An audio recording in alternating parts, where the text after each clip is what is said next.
আমরা বেশ কয়েকদিন ধরেই দেখাচ্ছি যে গ্রামীণ হাসপাতালগুলো, গ্রামে গ্রামে গ্রামীণ হাসপাতাল, স্বাস্থ্যকেন্দ্র, সেখানে ডাক্তারদের থাকার ব্যবস্থা কি অব্যবস্থা চূড়ান্ত। সাপের ভয়ঙ্কর সাপের সাপের অত্যাচার, সেই সাপ, জঙ্গল, সমস্ত কিছু জরাজীর্ণ। এইভাবেই জল পড়ছে, বৃষ্টির জল পড়ছে, চাঙড় ভেঙে পড়ছে, জঙ্গলে ভর্তি এই সমস্ত চিকিৎসক, স্বাস্থ্যকর্মীদের তারা পাবেন কি করে? গ্রামের মানুষ চিকিৎসা পাবেন কি করে? আর মুখ্যমন্ত্রী শুভেন্দু অধিকারী তিনি পরিকল্পনা নিয়েছেন, তিনি নির্দেশ দিয়েছেন এই অবস্থার পরিবর্তনের। সেই অবস্থার পরিবর্তনে কি হবে? একেবারে ঝাঁ চকচকে কোয়ার্টার হবে, ঝাঁ চকচকে ডাক্তারদের থাকার ব্যবস্থা হবে, এসি হবে, এসি থাকার ব্যবস্থা, এসি হবে। তবেই তো গ্রামের মানুষ চিকিৎসা পাবেন, তবেই তো চিকিৎসকদের কাছে তারা চিকিৎসা পরিষেবা পাবেন। আর এই শুভেন্দু অধিকারী, মুখ্যমন্ত্রী শুভেন্দু অধিকারীর যে নির্দেশ, যে পরিকল্পনা, তা বাস্তবায়িত হওয়ার পথে স্বাস্থ্যমন্ত্রী শারদত্ত মুখোপাধ্যায়ের মুখে উঠে এলো সেই ভাবনা। প্রান্তিক গ্রামীণ বাংলায় লোকজন থাকে না, পরিষেবা দিতে পারে না, কেন ডাক্তাররা থাকতে পারে না। 21-22 বছরের ছেলে একটা প্রত্যন্ত গ্রামে প্রান্তিক জায়গায় তার জীবনটা কি হতে পারে? সেখানে অনেক সময় ইলেকট্রিসিটি থাকে না, তার থাকার জায়গা অব্দি নেই, একটা কোয়ার্টার নেই। মাননীয় মুখ্যমন্ত্রী বলেছেন আমাদের 341টা ব্লকে প্রত্যেকটি নার্সিং স্টাফ, প্রত্যেকটি ডাক্তার, প্রত্যেকটি ফার্মাসিস্ট, স্বাস্থ্যকর্মীর জন্য ফ্ল্যাট দিতে। সেইটা বলেছেন বাংলো টাইপের করতে, একতলা 2 বেডরুম উইথ বিএইচকে বলেছেন একদম। এটাও বলেছেন যেন এয়ার কন্ডিশন থাকেন। আমরা ওয়ার্কআউট করছি প্ল্যান।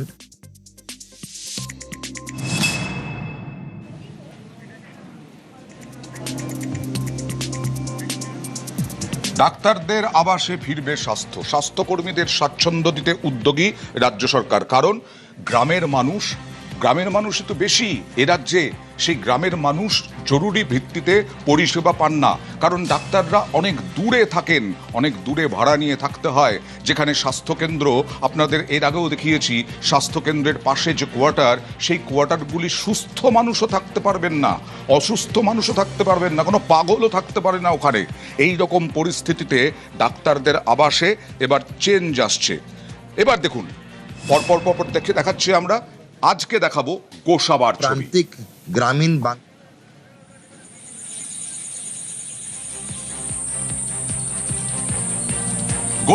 গোসাবার ছবি দেখাবো। কি হচ্ছে? আবাসে ফিরবে স্বাস্থ্যে গেম চেঞ্জার, গোসাবার ছবি দেখাবো। গোসাবাতে দেখুন কি অবস্থা। গোসাবায়, দক্ষিণ 24 পরগনা।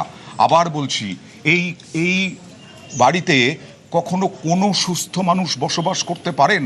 এখানে স্বাস্থ্যকর্মীরা থাকতে পারেন? বিশেষ করে মহিলা স্বাস্থ্যকর্মী, মহিলা ডাক্তারদের এই রকম অবস্থায় থাকার জায়গা করে দেওয়া হয়েছিল। এই অবস্থাতেই ছিল গত 15 বছর ধরে। পালাবদলের আগে ডাক্তারদের জন্য কোনো ব্যবস্থাই হয়নি। উল্টে ডাক্তারদের ঘাড়ে বারবার দোষ চাপানো হয়েছে, অভিযোগ করা হয়েছে ডাক্তাররা গ্রামে থাকতে চান না, গ্রাম থেকে 1 মাসের মধ্যে ফিরে আসেন। জায়গায় জায়গায় সরকারি কোয়ার্টারের এই রকমই বেহাল দশা। গোসাবা দেখুন।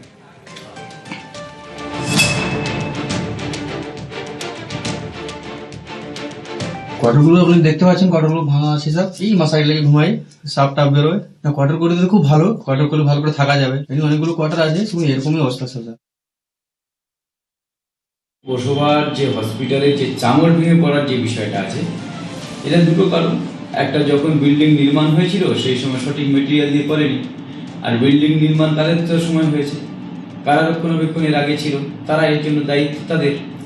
আমরা এবারে যে ব্যবস্থাটা পিডব্লিউকে বলেছি, যে সমস্ত বাইরে থেকে নার্স ডাক্তাররা থাকেন তাদের একটা সুন্দরভাবে থাকার ব্যবস্থা করবার, সমস্ত ফেসিলিটি থাকা দরকার। সেই জন্য আমরা এই ব্যবস্থা নির্মাণ করবার জন্য আমরা উপযুক্ত ডিপার্টমেন্টকে বলেছি, ডিএম সাহেবকে বলেছি যে ব্যবস্থা এখানে নির্মাণ হবে। একের পর এক কোয়ার্টারের অবস্থা এরকম, জঙ্গলে ভরা, গাছগাছালিতে ভরা, এবং এই যে হচ্ছে কোয়ার্টার, তার চারিদিকে ফাটা, এবং অনেক জায়গায় কার্নিশ ভেঙে গেছে, জানলা ভেঙে গেছে, সেই সেটটি কিন্তু ভেঙে পড়ে, এবং এই জানলার যে কাজ, সেই কাজটিও কিন্তু ভেঙে রয়েছে। কেউ আসেন উত্তর 24 পরগনা, কেউ আসেন কলকাতা থেকে, কেউ বারাইপুর থেকে।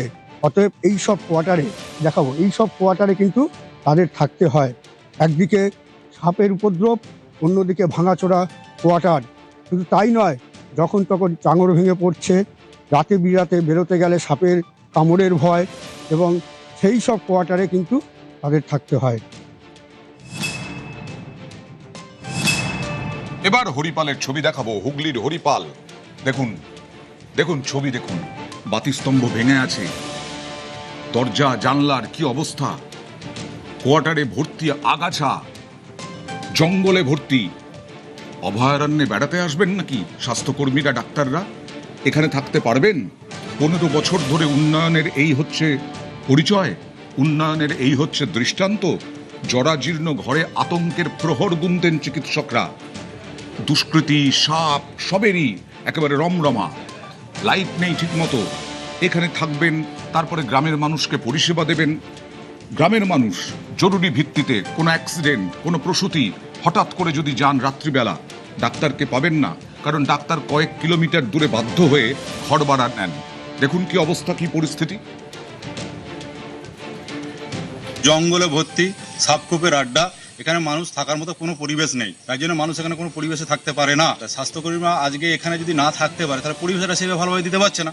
তাদের একটা জায়গায় যাতায়াত করতে যে সময় লাগবে, সেই সময়টা যদি তারা এখানে অন্তত থাকে, তাহলে এক্সট্রা সময় তারা পরিষেবাটা কিছু দিতে পারে মানুষ। খুবই অবস্থা খুব খারাপ।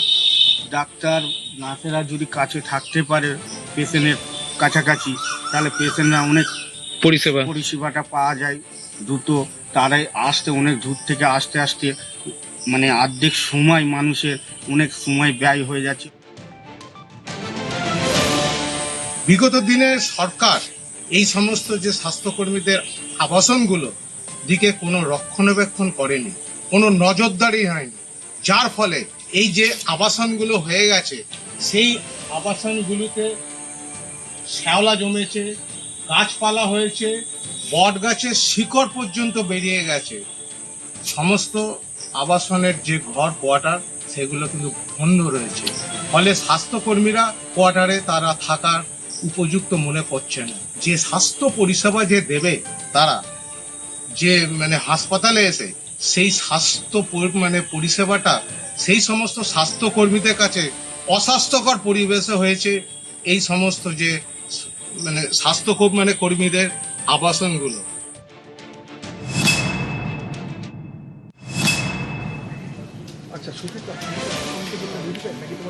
অন্নপূর্ণার টাকা, অন্নপূর্ণা ভাণ্ডারের টাকা, অন্নপূর্ণা যোজনার টাকা কবে থেকে পাবেন? মহিলার যথেষ্ট উদ্গ্রীব। আজকে মুখ্যমন্ত্রী ঘোষণা করে দিলেন, আজ থেকে 20 অগস্টের মধ্যে 1,45,00,000 মহিলার অ্যাকাউন্টে টাকা ঢুকবে এবং 1,45,00,000 মহিলা অন্নপূর্ণার অ্যাকাউন্টে টাকা পাচ্ছেন। এখনো পর্যন্ত নথিভুক্ত 1,45,00,000 জনের নাম। 20 অগস্টের মধ্যে অ্যাকাউন্টে 3,000 টাকা। 31 জুলাই পর্যন্ত 1,80,00,000 বেশি আবেদন। অন্নপূর্ণায় এখনো পর্যন্ত 17 লক্ষ আবেদন বাতিল। কেন নাম বাতিল লেখা থাকছে পোর্টালে? আধারের সঙ্গে নামের অমিলের কারণে বেশিরভাগ নাম বাদ। পোর্টালে ফের আবেদন করলে আবার ভেরিফিকেশন হবে, আপনিও পেতে পারেন আবার টাকা।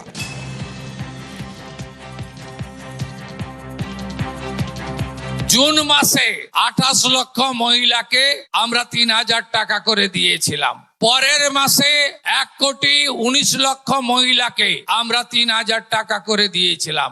আপনারা জানেন এর আগে যে সরকার 2021-এ প্রথম 500 টাকা করে দিত 24 সাল পর্যন্ত। আগের সরকারের আমলে পুরুষরাও লক্ষ্মীর ভান্ডার পেত, মৃত লোকেরাও পেত। আপনি তো চান না সরকারের টাকা এভাবে নয় ছয় হোক। আজকে শুনলে খুশি হবেন, 1,45,00,000 মহিলার অ্যাকাউন্টে আজকে আমরা জুলাই মাসের তাদের যে টাকা, আমরা 3,000 করে টাকা ঢুকিয়ে দিয়েছি।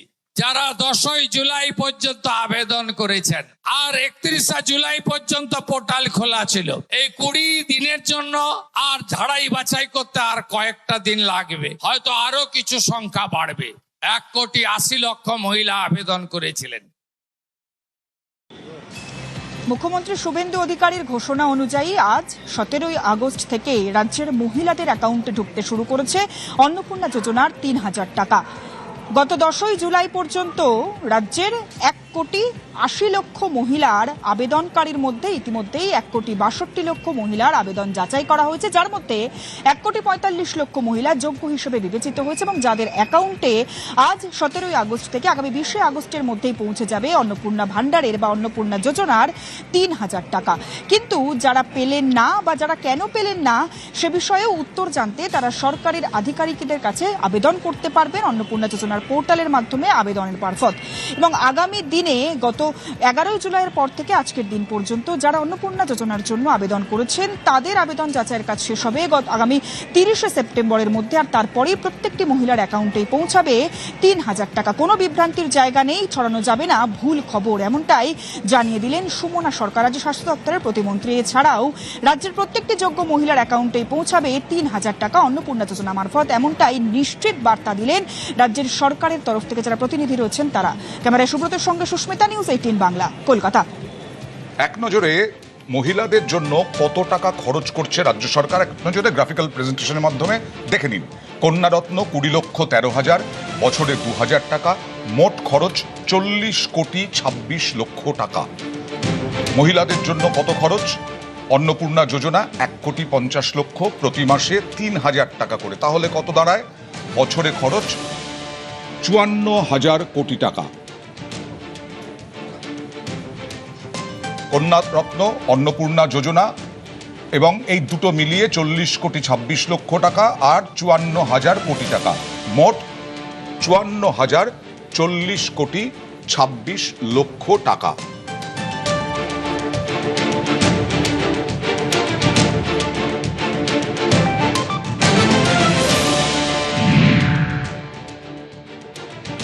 চেক করে দেখলাম যে আমার টাকা 3,000 ক্রেডিট হয়ে গেছে। আমি খুবই আনন্দ, খুশি বলার মতো খুশি না। 1,500 থেকে 3,000-এ সোজা উঠে গেলাম, তাহলে আমার উন্নতি তো হয়েছে। এই টাকাটা আমার খুবই জরুরি, কারণ আমার 2টি মেয়ে আছে, ড্রয়িং বাইরে আরো খেলাধুলার দিকে কাজে লাগাই, আমার খুবই হেল্পফুল। আমি এই জন্য প্রধানমন্ত্রীকে সম্মান জানাচ্ছি, আমাদের মুখ্যমন্ত্রীকেও জানাই ধন্যবাদ, মানে দুজনকে আমার খুবই ধন্যবাদ যে আমার খুবই কাজে লেগেছে আমার এই টাকা। অনেকটাই খুশি, অনেক অনেক ধন্যবাদ মাননীয় মুখ্যমন্ত্রীকে। টাকা দিয়ে আমাদের অনেকটা সংসারে হেল্প হয়, গরিব মধ্যবিত্ত ফ্যামিলির মানুষ তো আমরা, অনেকেই সাহায্য হয়। উনি কথা রেখেছেন, কথা দিয়েছেন মানুষকে, মানুষের পাশে আছেন। পুজোতেও কিছুটা হেল্প হবে আমাদের মতন মধ্যবিত্ত ফ্যামিলি, তার সাথে সাথে সংসারেও হেল্প হবে, বাবা মায়ের পাশেও দাঁড়াতে পারবো। অন্নপূর্ণা ভান্ডারের টাকা আমাদের টাকা ঢুকে গেছে, এবার দিয়ে 2বার পাওয়া হলো, খুব খুশি। আমাদেরকে মানে এরকম সব মেয়েদেরকে সহযোগিতা করার জন্য আমার টাকা ঢুকেছে অন্নপূর্ণা ভান্ডার, তাই আমি খুব আনন্দিত, খুব ভালো লাগছে। মুখ্যমন্ত্রীকে বিশেষ বিশেষ ধন্যবাদ। আজকেও ঢুকেছে, এর আগেও 1 মাস পেয়েছি জুলাই মাসে। অনুভূতিটা তো অবশ্যই খুব ভালো, আর প্রত্যেকটা মহিলার পক্ষে এই 3,000 টাকা অনেক ইম্পর্টেন্ট।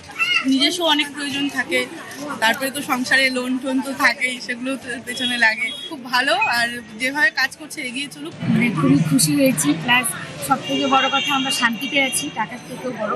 আর টাকাটা যখন পেয়েছি আমার মেয়েদেরকে মানে পড়াশোনার কাজে লাগবে, কারণ আমার ঘর বাইরে থাকে, খুবই খুশি হয়েছি।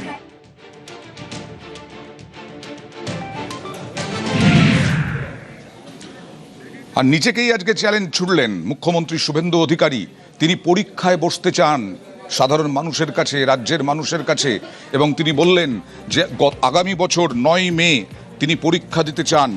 যদি 10-এ 9 না পান, বিভিন্ন পরিষেবা হোক, প্রকল্প হোক, উন্নয়ন হোক, দুর্নীতিতে 0 টলারেন্স হোক, অনুপ্রবেশে 0 টলারেন্স হোক, তাহলে তিনি ক্ষমা চাইবেন। 10-এ 9 পাওয়ার চ্যালেঞ্জ শুভেন্দু অধিকারীর। 2027-এর 9 মে আমার মুখ্যমন্ত্রিত্বের 1 বছর পূরণ হবে। সেদিন আমি আপনাদের সঙ্গে পরীক্ষায় বসবো। পরীক্ষায় আপনারা নাম্বার দেবেন আমাকে।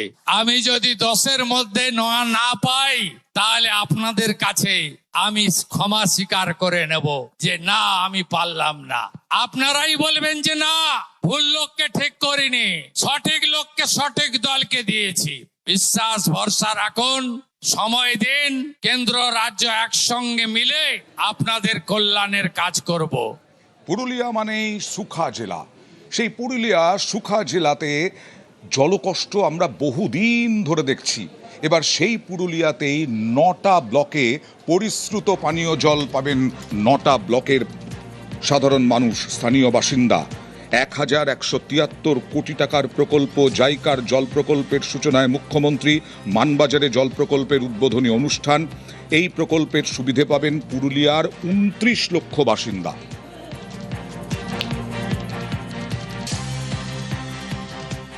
আজকে পশ্চিমবঙ্গের বিজেপি সরকারের, এনডিএ সরকারের 100 দিন পূরণ হলো।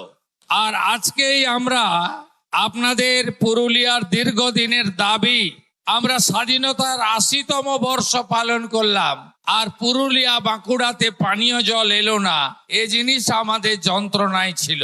1296.25 কোটি টাকার এই প্রজেক্টে তারা 889.06 কোটি টাকা দিয়েছেন।